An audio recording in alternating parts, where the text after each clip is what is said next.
before the first real game I played, and it was our jamboree game, big jamboree game, and all this. I wasn't the starter. I was a backup, but I was hopeful I was going to go and get in the game and get that playing time. And the opposing coach, he talked to my coach before the game started, as the coaches sometimes do, and they have conversations, and the opposing coach said, look, I know it's really cool. You got this handicapped kid on your team playing football. It's awesome. I respect that. He's like, but don't worry. When you put him in the game, if you put him in the middle, I'm not going to run the ball anywhere near the middle. I'll just run the ball to the outsides. And so my coach brings me out of the warm-up. He goes and brings me over, and he goes and says to the other coach, he says, why don't you tell Kyle the same story that you just told me? And he does, and after that he says, I dare you to test him.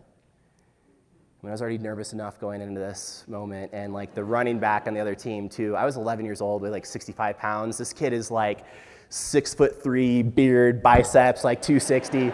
Zero chance this kid's 11 years old, by the way. And they hand the ball off to him on the very first play. It comes crashing through my line, and the moment I remember making contact, held on for dear life, and we brought him down.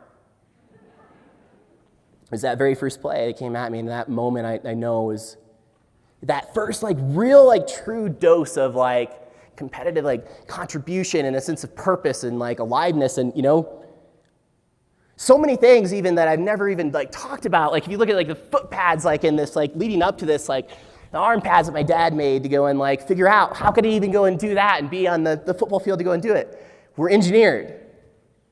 Sometimes you just got to engineer stuff out of nothing, and it's born out of that imagination. And that imagination is born out of our just creativity. I personally think that creativity is born out of just our aliveness and passion for solving the problem in the first place.